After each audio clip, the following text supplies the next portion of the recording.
ఉన్న బంగారాన్ని విడిపించి ఆ రోజు ఆన్లైన్ రేటుకే మేము కొంటాం. Sharma gold company. వీక్షకులందరికీ నమస్కారం. ఈ కొత్త సంవత్సరం అందరికీ కూడా ఆయురారోగ్య అష్టైశ్వర్యాలు కలిగి అందరూ కూడా బాగుండాలి అని చెప్పి మనస్ఫూర్తిగా భగవంతుడిని ప్రార్థిస్తూ, మకర రాశి వారికి ఈ 2024వ సంవత్సరం ఏ విధమైనటువంటి ఫలితాలని ఇవ్వబోతూ ఉన్నదో చాలా క్లుప్తంగా ఈ వీడియో ద్వారా తెలుసుకునేటువంటి ప్రయత్నం చేద్దాం. మకర రాశి వారికి ఈ సంవత్సరం చాలా అద్భుతమైనటువంటి సంవత్సరంగా చెప్పవచ్చును. కారణం ఏంటి అంటే, ఏలినాటి శని బాధలు, అలాగే 2020వ సంవత్సరం దగ్గర నుండి మొదలు పెడుతుంది, ఇప్పటిది కాదు.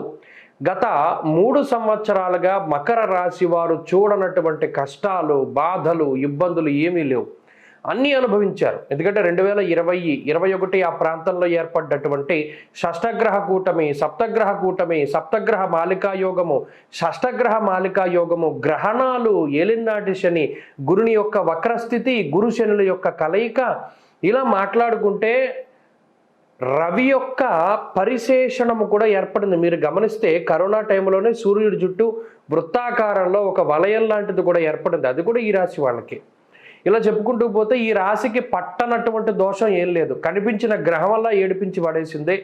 ఇప్పుడు 2024వ సంవత్సరంలో ఒకటి అర్ధాష్టమ రాహు యొక్క దోషం తొలగిపోయినది. ఇది చాలా మంచి విషయం.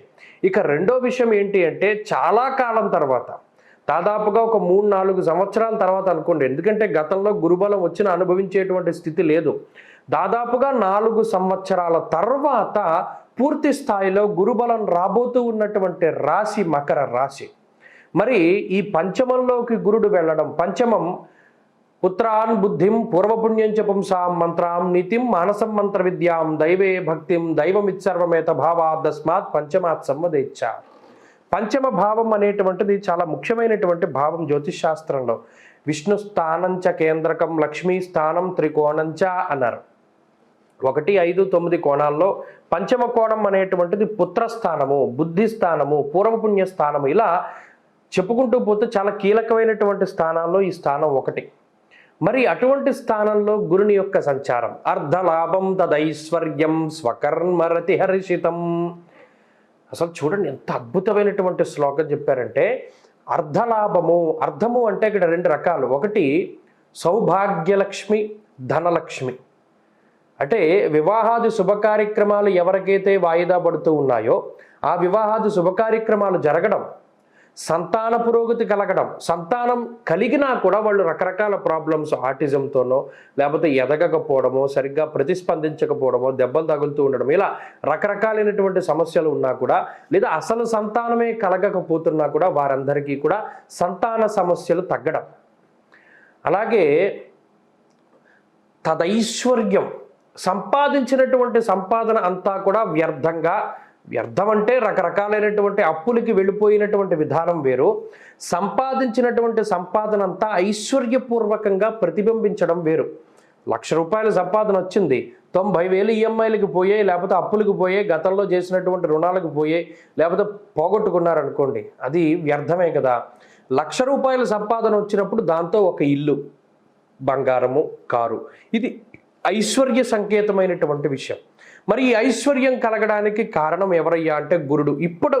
ఇప్పటి వరకు ఎంత డబ్బు వచ్చినా నిలవనటువంటి మకర రాశి వారికి ఇక మీదట డబ్బు కనబడేటువంటి స్థితి కనబడుతుంది ఈ గురువు యొక్క బలం ఉండడం వల్ల.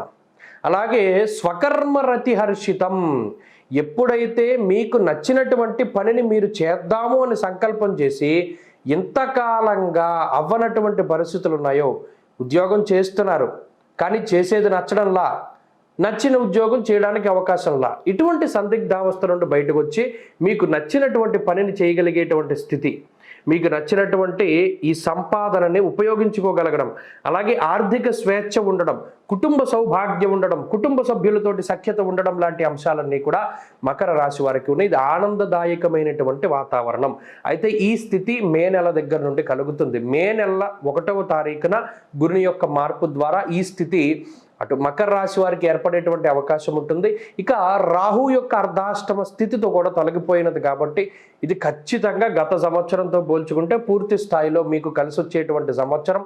కోల్పోయినటువంటి ధనాన్ని, ద్రవ్యాన్ని, కోల్పోయినటువంటి ఉద్యోగాల్ని, కోల్పోయినటువంటి మనుషుల యొక్క నమ్మకాన్ని తిరిగి మరలా మీరు సంపాదించుకునేటువంటి శక్తిని ఈ గ్రహస్థితి మీకు ఖచ్చితంగా ప్రసాదిస్తూ ఉంటుంది.